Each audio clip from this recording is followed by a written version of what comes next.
Bonjour, bienvenue dans cette nouvelle vidéo. Je voulais vous parler de la gamme Seven Wonders. Et oui, une gamme parce qu'en fait, je vais vous présenter 4 versions différentes, on va dire, 4 adaptations qui sont dans cette même gamme et des mêmes auteurs. On commence avec donc Seven Wonders, le jeu d'origine, qui se joue de 3 à 7 joueurs. Ensuite, on parlera également de Seven Wonders Architect. Donc lui, c'est mon premier Seven Wonders, dans le sens où c'est une version qui est beaucoup plus familiale, du coup, du jeu. On a également Seven Wonders Duel. Donc ça, c'est Seven Wonders, mais que à deux, voilà, qui a été bien primé. Et puis, nouvelle itération, c'est la dernière sortie de Duel, c'est Duel pour la Terre du Milieu, qui est du coup une rethématisation, mais aussi réadaptation des règles de Seven Wonders Duel 10 ans après. Donc je vais vous montrer un petit peu les différents jeux, et puis si vous n'en avez aucun et que vous hésitez sur lequel acheter, on va parler un petit peu des différences qu'il y a dans chaque jeu. Donc on commence avec le premier, Seven Wonders, donc celui qui a lancé la gamme. Un jeu d'Antoine Boza qui a été, multi-récompensé, c'est, voilà c'est un des jeux les plus, connus, quasiment, parmi les jeux dits, modernes, et c'est un succès qui est vraiment mérité, je trouve, parce que c'est un jeu qui est, plutôt accessible, qui peut faire jouer plein de monde, qui a, plein d'atouts.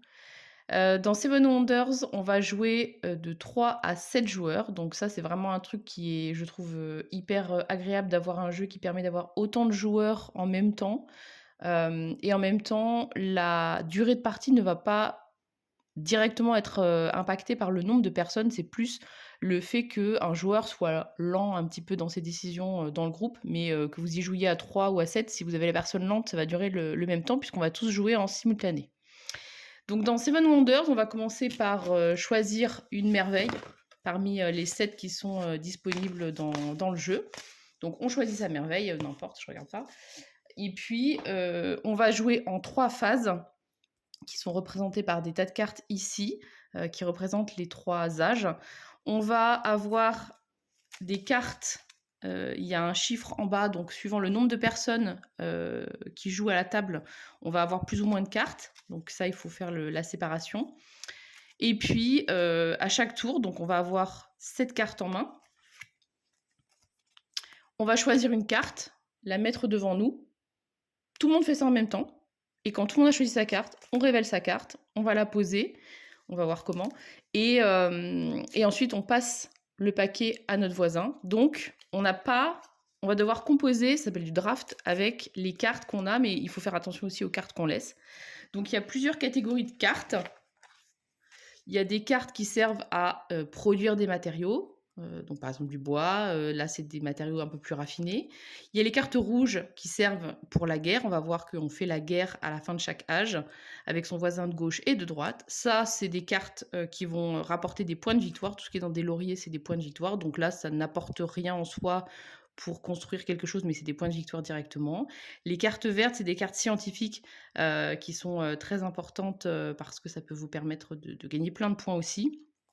Et puis, qu'est-ce qu'on n'a pas vu? Les cartes jaunes qui vous rapportent soit des pièces, soit c'est ce qui représente le commerce, donc ça peut vous permettre d'acheter moins cher, là par exemple à votre voisin de gauche, puisqu'il y a une flèche, puisque quand on va vouloir poser une carte, par exemple cette carte-là, vous voyez, ici elle a un coût qui est indiqué ici, c'est des petites briques. Si j'ai chez moi par exemple, cette carte-là, eh bien, je vais pouvoir la construire puisque j'ai bien les briques en question. Mais si je n'en ai pas, je peux, si mon voisin de gauche, si mon voisin de gauche ou de droite possède des briques, je peux les lui acheter. Et il n'a pas le droit de me le refuser. Et puis une carte comme ça, par exemple, ça me permet, normalement ça coûte 2 quand on veut acheter à son voisin. Là, par exemple, à gauche, pour toutes ces ressources-là, si mon voisin les produit, je ne devrais lui payer que 1. Et puis il y a un autre dessin ici, ça c'est un autre truc qui est très intéressant dans le jeu, ça s'appelle les chaînages. Les cartes, on peut les payer avec les ressources qu'on a, mais on peut aussi les payer grâce aux symboles qu'on a, parce que ça veut dire qu'on a posé au préalable une carte qui a le symbole en question. Donc ça, c'est plus dans l'âge 2 et l'âge 3 qu'on va avoir des cartes de chaînage. Voilà, par exemple celle-là, le dispensaire. Si je veux la poser, je dois payer ça, ça et ça. Ou si j'ai déjà chez moi cette carte-là, ça remplace, ça s'appelle le chaînage. Et donc, ça veut dire que je n'ai rien à payer. Si j'ai déjà la carte qui a ce dessin-là, ce symbole-là, eh bien, je la pose gratuitement. Voilà. Donc, âge 1, on va sélectionner donc 6 cartes, parce qu'il y a toujours une carte qui ne sera pas jouée. Et puis, on va la poser devant nous. Donc, on va la mettre au-dessus. Donc, chaque merveille commence aussi avec un petit avantage de départ. Donc là, par exemple, je vais poser une carte comme ça pour faire du commerce. Après, je vais avoir une carte comme ça que je vais sélectionner, puis je vais la mettre là. Donc, on les met par catégorie.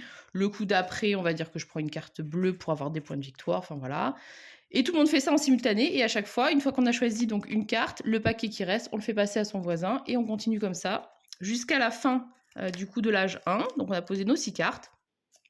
Et il y a une carte qui sera défaussée. Une autre solution, ça peut être si on a ici les symboles qu'il faut, utiliser une carte, comme ça on la met de dos, et ça signifie qu'on a construit une première étape de notre merveille. Puisque le but, c'est aussi d'essayer de construire sa merveille. Les merveilles, ça rapporte des points, et puis ça rapporte aussi des bénéfices. Donc vous voyez que chaque merveille a du coup des avantages différents. Donc voilà. Donc une fois qu'on a fini l'âge, eh bien, numéro 1, on va dire que j'ai pris celle-là aussi, ça sera plus clair. On va faire la guerre avec notre voisin de gauche et notre voisin de droite, et puis on va comparer notre force militaire avec les boucliers qu'on a. Si à l'âge 1, je remporte la guerre, eh bien, je gagne 1 point, donc potentiellement 1 point à gauche, 1 point à droite, puisqu'on fait la guerre avec nos 2 voisins. Et si je perds, eh bien, je prends un jeton -1. À l'âge 2, les guerres qu'on gagne, c'est 3 points, pardon, et à l'âge 3, c'est 5 points. Donc 5 points à gauche, 5 points à droite potentiellement. Donc voilà, il y a des stratégies différentes qui vont se mettre en place. Une fois qu'on a fait la guerre, eh bien, on distribue le paquet de l'âge 2. Donc les cartes vont être de plus en plus fortes, mais du coup de plus en plus chères. Donc il faut essayer d'avoir fait un petit peu d'économie au départ. Donc il y en a qui vont un peu se lancer dans des strates de guerre et puis voilà, qui vont essayer de gagner des points. La stratégie aussi, puisque du coup les cartes vertes, en fait, elles scorent en fonction du nombre de cartes que vous avez. Donc si vous avez une collection de cartes avec le même symbole, c'est au carré, donc 3 cartes, 9 points, etc. 4 cartes, 16 points, donc ça peut monter assez vite, il faut faire attention. Si vous avez une des personnes qui commence à vraiment aller à fond dans cette stratégie, que vous la bloquez pas, ça peut vite être compliqué à compenser. Et puis il y a aussi des points en fonction de si vous avez justement un petit peu de tout. Donc les cartes vertes, elles sont vraiment, c'est des machines à points. Et à l'âge 3, vous avez des cartes du coup encore plus fortes, avec toujours ce système de chaînage. Donc après, vous pouvez avoir une stratégie qui commence un petit peu à se dessiner au fur et à mesure des cartes que vous avez sélectionnées au début. Et puis à l'âge 3, vous avez également des cartes que vous mettez qui sont des cartes de guilde qui coûtent hyper cher, mais qui là vont vous donner des points de victoire supplémentaires en fonction du coup de vos cartes. Donc là, par exemple, ça va être 7 points si ma merveille elle est complètement construite, donc ça me fait un bonus. Là, ça va être, je sais pas, par exemple, là, c'est 1 point de victoire par carte marron qu'il y a sur mon voisin de gauche ou de droite. Donc si vous avez des voisins qui ont pris beaucoup de cartes marron, c'est une affaire pour vous. Et puis il y a des points où c'est par contre en fonction de vos cartes à vous, donc il faut faire attention. Les symboles, ils sont franchement plutôt faciles à comprendre. Vous avez un descriptif des effets sur une aide de jeu qui est vraiment très bien faite pour chacun. Et voilà. Gros point fort, c'est, je trouve l'accessibilité de ce jeu. On joue tous en même temps. C'est hyper simple quand c'est son tour, on choisit une carte, on la pose face cachée et on la joue. Donc soit pour la merveille, soit ici, soit je vous ai pas dit, mais on peut aussi la défausser pour, gagner, des pièces parce que, on peut aussi avoir, des sous pour, compenser, ce qu'on n'a pas et puis pour payer les voisins quand on fait du commerce. Mais c'est ça, on choisit sa carte, on la pose et puis on passe le paquet au voisin. On fait ça 6 fois pour l'âge 1. On fait la guerre, on refait ça une fois, on refait la guerre, on refait ça une fois, on fait la guerre. On compte nos points. La partie, ça dure, encore une fois, en fonction de s'il y a une personne qui est un peu lente à se décider, 30-40 minutes et c'est bon. Si c'est votre première partie, vous n'allez pas faire un bon score parce que voilà, vous aurez un peu pris les cartes au pif, mais vous aurez compris la mécanique. Quand vous allez voir que l'autre, il a pris plein de cartes vertes identiques et qu'il vous a mis 25 points, Vous allez vous dire: «OK, la prochaine fois, je fais pas». Bon, on en refait une. OK, on a installé le jeu, on a compté les cartes. Parce que, pour le coup, ce qui est, je trouve, un peu casse-pied, c'est quand on joue pas toujours, avec le même nombre de personnes. Comme il faut sortir les cartes en fonction, du nombre de joueurs, bon, bah, voilà, si on a sorti toutes les cartes pour jouer à 4, autant faire 2 parties à la suite, s'il y en a un qui connaissait pas et qui a envie de se prendre une petite revanche. Voilà. Mais c'est un jeu qui est, vite expliqué, qui permet encore une fois de jouer, à nombreux parce que, jouer à 7 sans que ça soit, quand c'est une demi heure par joueur, ça veut dire que, ben, oui, quand on joue à 6, c'est pas la même chose que de jouer à 2. Là, vraiment, ça ne joue pas sur la durée. Vous pouvez rajouter, il y a une partie qui se commence: «Oh, j'aimerais bien jouer aussi, vas-y», enfin voilà, 7 c'est quand même une bonne tablée déjà. Et le jeu, il est fluide. Il y a, un système de moi, le draft, j'aime beaucoup parce que ça offre des choix, sur ce qu'on veut faire et en même temps ce qu'on veut pas laisser aux autres, surtout, encore une fois, quand on commence à l'âge 2 ou à l'âge 3, de voir qu'il y a quelqu'un qui est parti ou soit dans une stratégie hyper militaire, soit vraiment scientifique, il faut construire sa merveille, mais en même temps on a envie de faire plein de choses, on peut pas tout faire. Il y a toujours une carte qu'on peut pas prendre. Il y a des fois, on a 6 cartes en main, on voudrait garder les 6. Il y a des fois, il y en a aucune qui nous plaise. Donc voilà, ça c'est vraiment un jeu que je trouve, super et hem et ouais, pour jouer avec une grande tablée de joueurs, c'est vraiment très chouette. Par contre, eh ben, on peut pas y jouer à 2. Il faut au moins être 3 et encore, voilà, plus on est nombreux et à 4-5, c'est vraiment très cool. Donc ils ont fait une version, duel, même 2 versions duel, qu'on va voir, maintenant.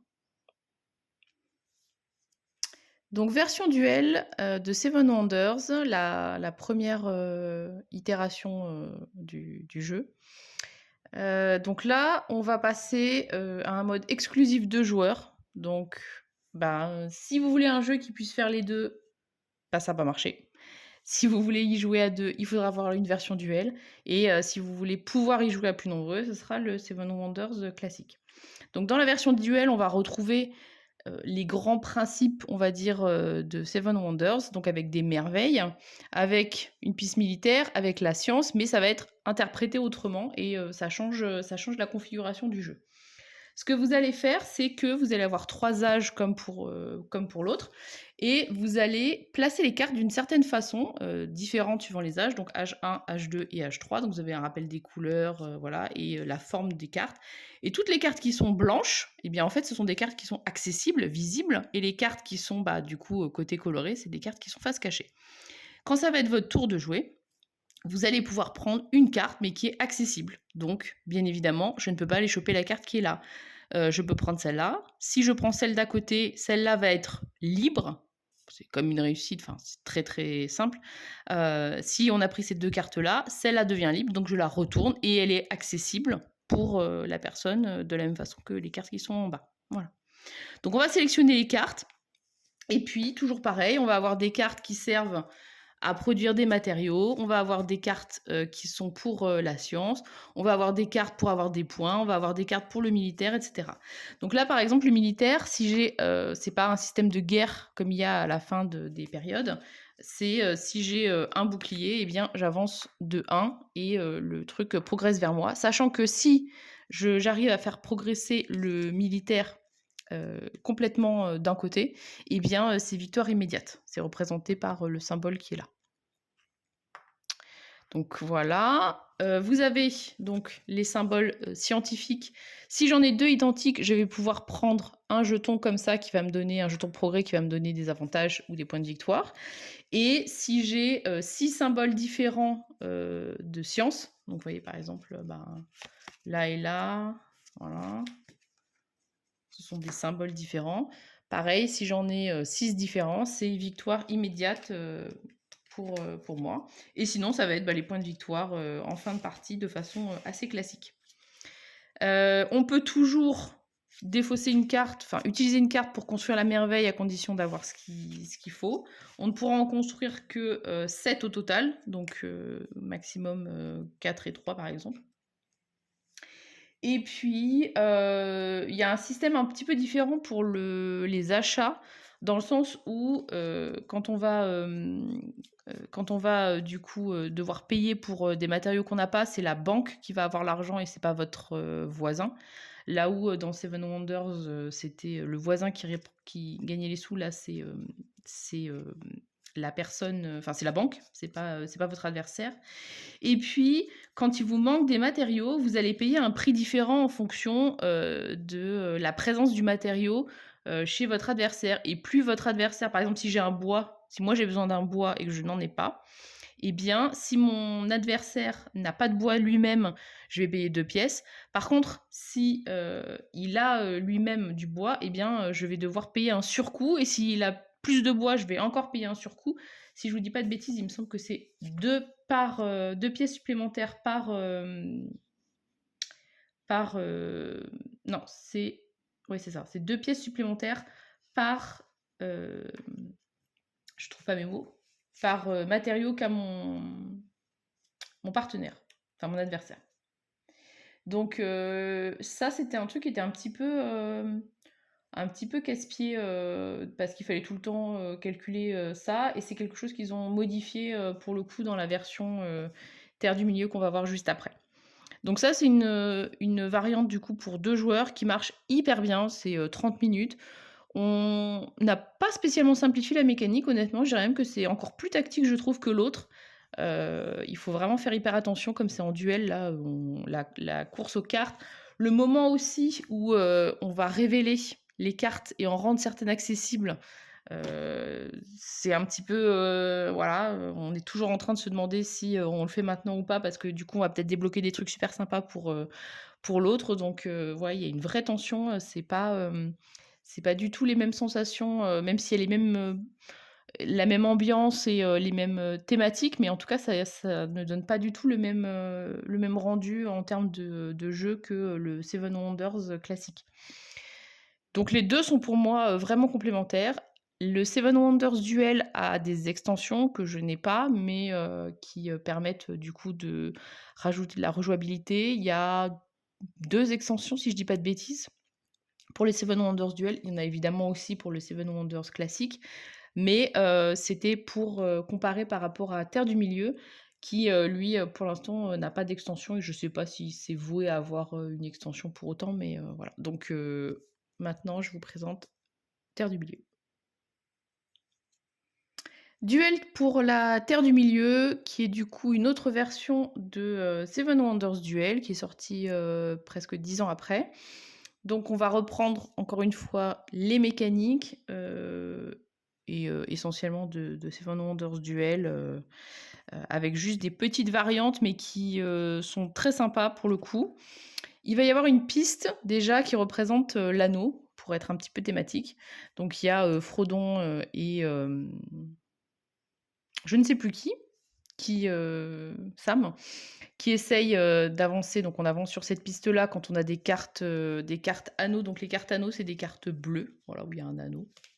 Donc quand on a une carte comme ça, on avance sur cette piste-là. Donc Frodon, il avance là et si on joue, Sauron, parce que du coup, il y a une équipe, enfin une personne qui va jouer, pardon, Sauron et une personne qui va jouer, Frodon. Donc quand c'est, celui qui joue, Sauron qui a une carte anneau, lui, il avance dans ce sens-là. Et donc, évidemment, le but, c'est d'essayer, pour lui de rattraper Frodon.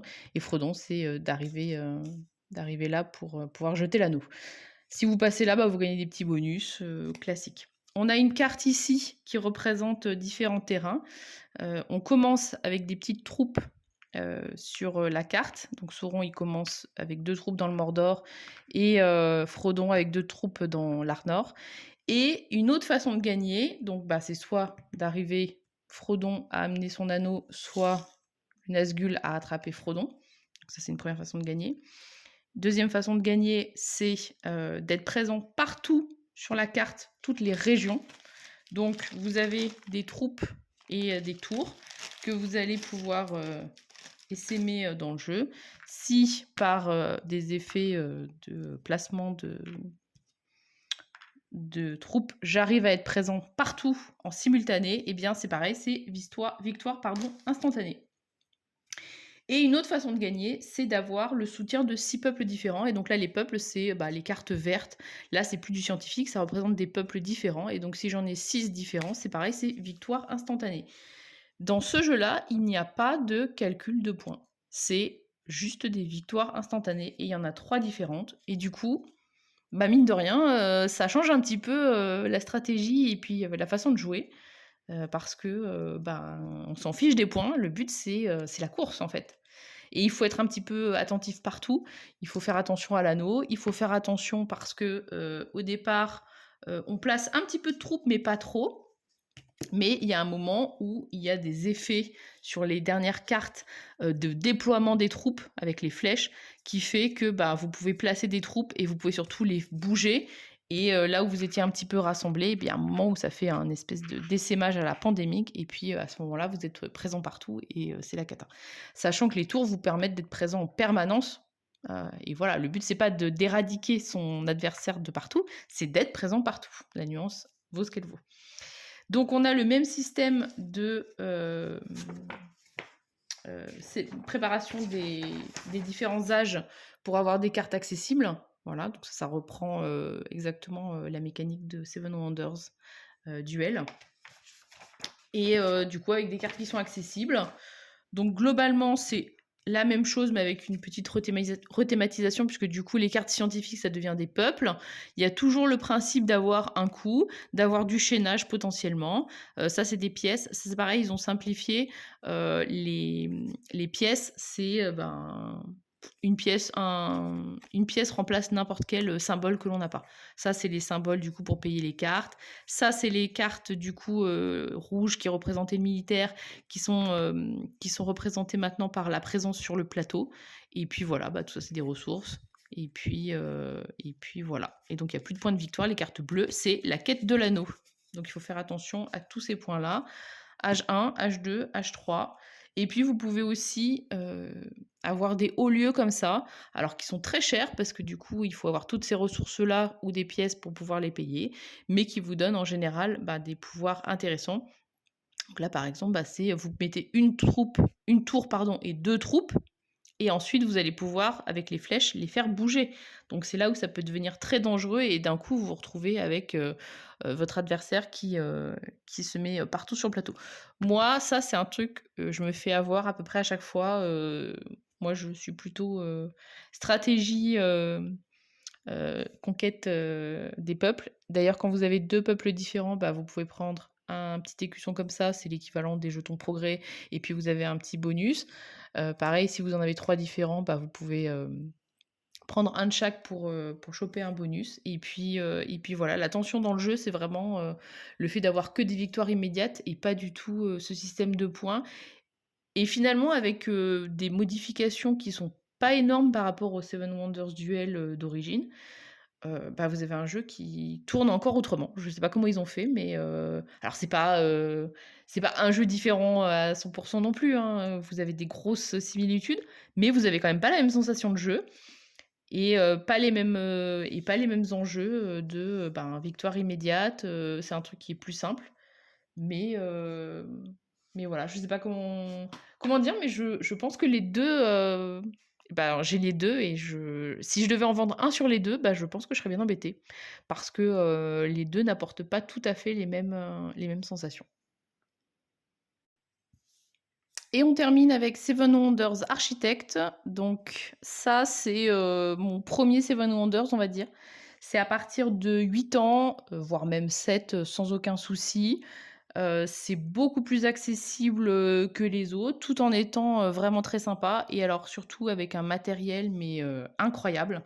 Puisque du coup je vous ai laissé la boîte, donc on enlève le couvercle et c'est ça. En fait, chaque merveille, donc il y en a toujours 7, hein, on va pas changer ce principe-là. D'ailleurs, ça se joue de 2 à 7 pour le coup. Chaque personne va choisir une merveille, donc là par exemple guisée, et puis on va devoir, alors là c'est beaucoup plus matérialisé, on va vraiment construire sa merveille. Voilà. On va mettre en place par exemple la pyramide, je vous finis de vous montrer. Donc vous avez ça, si je choisis de faire la pyramide. J'ai ça. Là, ça me rappelle du coup les différentes étapes. Donc le premier étage, il faudra que j'ai 2 symboles différents. 2 pareils, 3 différents. Enfin voilà, c'est vraiment hyper simple, hein, vous avez vu. Et puis on a un paquet de cartes qui correspond à sa merveille. Donc chacun prend son petit paquet de cartes, enfin son petit sabot où il y a tout. Et puis il faut prendre ce qui est au milieu, puisque vous avez dedans, et bien du coup, des cartes neutres qui sont avec un point d'interrogation. Vous avez un petit chat qui peut vous permettre de regarder, quand vous l'avez en votre possession, la première carte de la pioche face cachée. Vous avez des jetons progrès, comme d'habitude, pour représenter la science. La guerre, c'est un système un petit peu différent, et puis ils ont vraiment simplifié, dans le sens où si je gagne la guerre, quand elle se déclenche, je gagne 3 points de victoire, peu importe de savoir si c'est à quel moment. Il n'y a pas d'âge pour le coup, là c'est vraiment... il n'y a pas de système H1, H2, H3, donc c'est toujours 3 points. Et par contre, bah, si je la perds, la guerre, je n'ai pas de points négatifs comme dans l'autre. Donc, on installe ça, et en fait, chaque personne va jouer avec sa merveille et son voisin. Donc, en début de partie, mettons qu'on joue à 2, on a par exemple 3 jetons. Donc, moi, si je veux construire... Donc ça, c'est la pioche commune à tout le monde. Moi, si j'ai pris la pyramide, eh bien, je vais installer la pyramide. Ok. Je vous montre vite fait parce que c'est vraiment pas très long. Et j'ai donc mon sabot avec mes cartes. Je les mélange. Je les mets face visible et je les place à ma gauche. Et donc, ce plateau, enfin ce paquet de cartes est disponible pour moi et pour mon voisin de gauche. Et moi, je peux, quand c'est mon tour, prendre des cartes. Du coup, on va dire que mon voisin a mis aussi son sabot à ma gauche. Quand c'est mon tour de jouer, je vais sélectionner une carte, soit du paquet d'origine de mon voisin de gauche, qu'il a mis entre nous, soit mon paquet, mais qui est également accessible à mon voisin de gauche, donc il faut que je fasse attention, ou soit je prends une carte de la pioche qui est face cachée, et à ce moment-là, on ne sait pas ce que j'ai. D'où l'intérêt d'avoir le chat pour, par exemple, regarder auparavant et se dire « Ah, finalement, moi, je préfère prendre la brique. » Et ah bah, du coup, j'ai libéré quelque chose pour mon voisin. Et voilà, et donc mon tour de jeu, c'est ça. Pour construire la merveille, donc par exemple ça, il faut que j'ai 2 cartes différentes. Donc je prends, mettons, au premier tour, cette carte-là qui me donne de la brique. Tour d'après, je prends la pièce d'or qui est un joker. Là, pour le coup, c'est tout simple, c'est un joker. Eh bien, je défausse les 2 cartes et je retourne ça. Et j'ai construit cette étape de ma merveille. Alors, évidemment, c'est une pyramide, hein, on commence par le bas et on monte. Et j'ai 4 points de victoire. Et là, il faudrait que j'ai 2 symboles identiques pour pouvoir le faire, parce que c'est 2 égales. Donc là, par exemple, avec ma pièce d'or, ça marcherait aussi. Je retourne et je continue à faire progresser ma merveille. Et donc à chaque fois, je défausse mes cartes, hein, ça c'est très important. Et donc voilà, le jeu va se poursuivre comme ça. On joue à tour de rôle, on prend une carte, on la met devant soi. Si on peut construire sa merveille, on le fait. Et puis sinon, on continue, voilà. La guerre, en fait, on va regarder sur ce paquet-là. Donc il y a des cartes pour des matériaux comme d'habitude, il y a des pièces. Ça, c'est les cartes pour faire la guerre. Donc, vous voyez que les symboles, c'est les mêmes, c'est les boucliers. Et puis, il y a une petite corne de brume. Ici, en fait, dans cette version-là, dès qu'il y a une corne de brume qui apparaît, je vais retourner ce jeton-là. Il y en a une autre qui apparaît, je retourne. Et au moment où tous les jetons sont retournés, donc ça, c'est en fonction du nombre de joueurs qu'on met un certain nombre de jetons, eh bien, la guerre est déclarée. On compare notre puissance militaire, donc nos boucliers présents devant les cartes, dans les cartes qui sont devant nous, avec notre voisin de gauche et notre voisin de droite, et donc on gagne des points si on gagne la guerre et on n'en perd pas. On défausse toutes les cartes qui ont des cornes de brume, on remet les jetons, la guerre est finie, et on recontinue à prendre une carte, etc. Donc on a les cartes pour la guerre, on a toujours pareil les cartes scientifiques. Donc si on a des symboles, 2 symboles identiques, on peut piocher un symbole comme ça, un jeton, qui nous permet d'avoir des avantages. Donc, par exemple, c'est 2 boucliers perpétuels. On a également, du coup, différents matériaux. Et puis, les cartes bleues qui sont de la même façon que dans les autres, des cartes de points de victoire. Et puis, vous voyez, s'il y a un petit chat dessiné, ça veut dire que je peux récupérer le chat et ça me permettra de regarder la première carte de la pioche. Face cachée. La partie s'arrête dès que quelqu'un a construit sa merveille en entier. La partie s'achève, on compte les points. Donc vraiment, l'édition, elle est magnifique. Clairement, c'est le moins stratégique, de la gamme. Je vous dis, c'est vraiment plus il faut le voir comme une porte d'entrée dans, Seven Wonders. Mais franchement, c'est un jeu qui est, simple. Je vous dis à partir de 7 ans, il y a aucun souci, sachant que les cartes, en plus, elles sont visibles. Donc, on dit: «Bah, tu peux prendre ça ou tu peux prendre ça. Ah bah, tiens, regarde, là, il t'en faut 3 différentes, tu veux pas prendre ça?» parce que peut-être enfin, voilà, on peut aussi aiguiller les enfants au début, mais de toute façon, c'est pas compliqué, donc ils arrivent à visualiser. C'est très concret les étapes, qui se succèdent. Franchement, c'est canon comme édition pour débuter dans Seven Wonders, et faire jouer les enfants. Franchement, c'est un des jeux que je trouve les plus réussis, de pour faire rentrer encore une fois les gens dans une gamme ou dans des jeux, dits modernes. Vraiment, je trouve qu'il fait hyper bien le travail et puis même pour les gens qui ont un peu plus l'habitude de jouer, quand on joue à ça, ben, on s'emmerde pas en fait. Ça reste un jeu qui est sympa, c'est pas il y a pas un investissement, qui est très important et c'est clairement en dessous des autres et c'est pas celui auquel je vais jouer moi, par choix.